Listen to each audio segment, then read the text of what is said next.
मैं doctor Pradeep Agarwal, chairman cum chief consultant joint replacement surgery at Shalby hospital Mohali.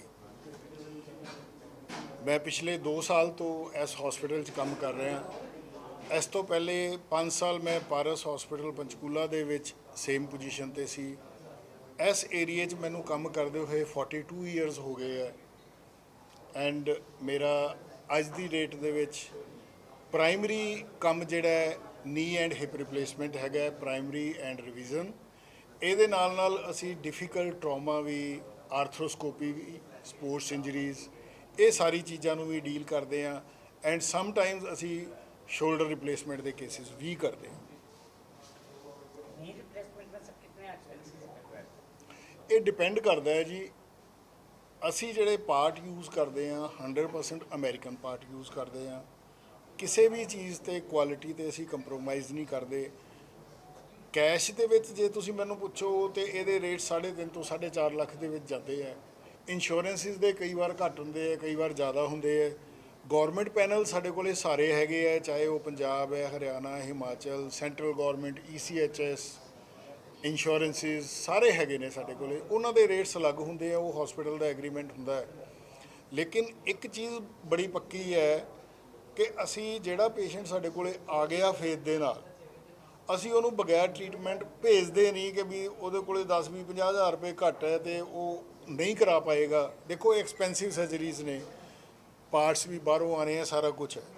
लेकिन असी कदे किसी पेशेंट को अज तक मोड़िया नहीं कि भी तेरे को कहता जी मेरे को 3 लाख है, तो असी ललित जी को मना मनू के तो 3 च भी कर दईदा भी जिदा मर्जी करो, उपरों अप्रूवल लो, कुछ लो। इन्हां दे केस दे विच ना ये पुराना बॉस सी, इन्हां नूं बहुत सालों तो प्रॉब्लम चल रही सी। तो बाहरले कंट्रीज़ दे विच खास करके कैनेडा होर जिथे भी गौरमेंट स्पॉन्सर्ड हैल्थ केयर है वो डिले बहुत करते हैं। साडे कंट्री वर्गा हैल्थ केयर किते है नहीं इन्ना रोबस्ट और इन्ना क्विक। तो वो इन्हां नूं डेट दे चक्कर दे विच 2 गल्लां हुंदियां। एक तो पेशेंट डरदा नहीं करांदा कि भी मैनूं पता नहीं यार मैं करावां कि ना करावां, एक ये हमेशा मन च हुंदा। दूसरा वो डिले होई गया, डेटां पाई जा रहे, कर नहीं रहे। उन्नी देर च होर बहुत ज़्यादा बोन डिफैक्ट हो गया। उन्होंने 15 मिलीमीटर 20 मिलीमीटर के बोन डिफैक्ट के समझो इन्नी हड्डी दबी हुई है। उन्ने दबे दे विच कोई डॉक्टर जल्दी जल्दी हथ नहीं पाता। सो वो होर डिले करी गए भी टल जे शायद 74 इन्हों की एज।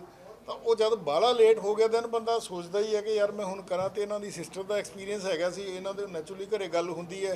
सो इन्होंने उन्होंने इनकरेज कराया कि डॉक्टर साहब अपने हैगे आप कराने भी मैं कराया हैगा, अच्छा एक्सपीरियंस है। देखो प्रिकॉशनस के तौर पर यह है कि सानू अपनी बोनस नूं हैल्दी रखना चाहिए।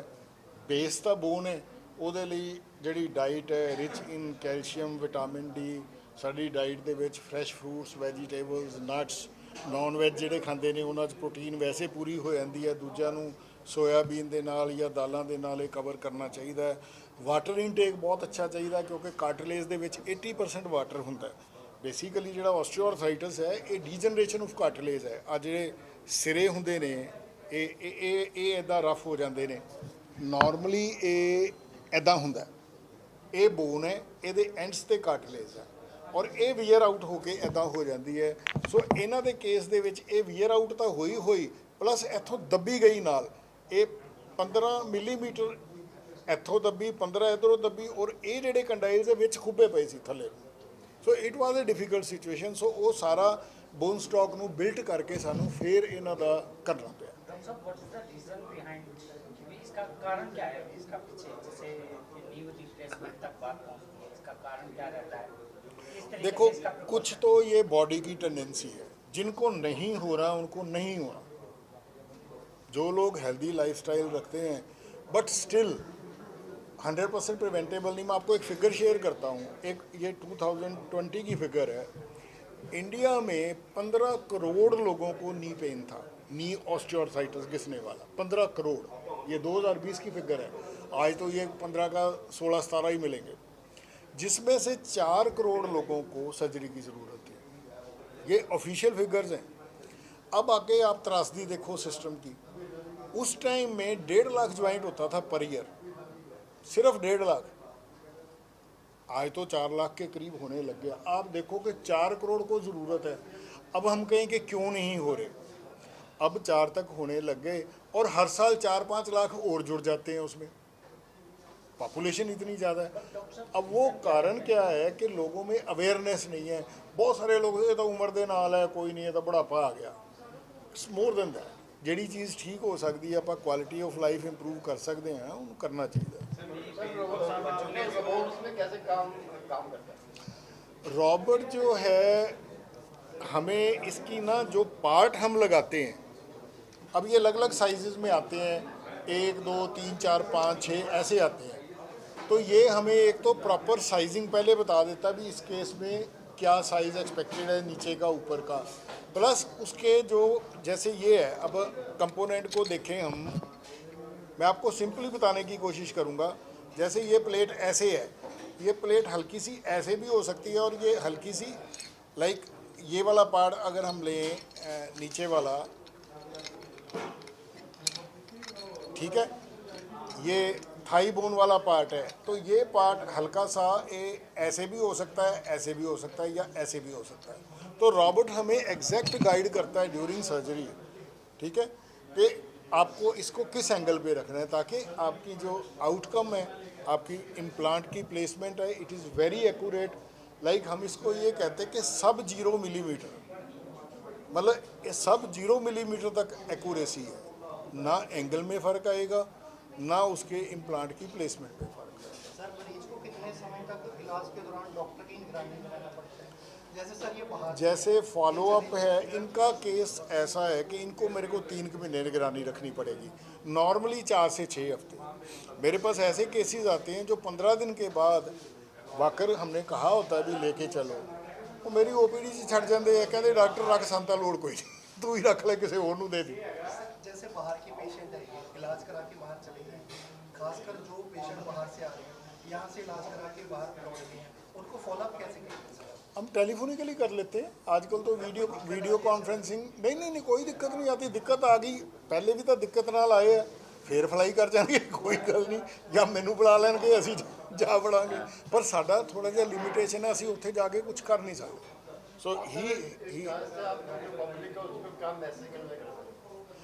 पब्लिक के लिए मैसेज हमारा एक ही है कि नी पेन को इग्नोर ना करो, वो स्टेज ना आने दो जो मल्होत्रा साहब की हुई। हालांकि इनके केस में उस कंट्री के सिस्टम का भी फॉल्ट है। हम अर्ली टाइम में ट्रीटमेंट लें। अगर ये नॉर्मल केस होता जैसे मैडम का है, तो इनको आज ये सपोर्ट के साथ ना आना पड़ता।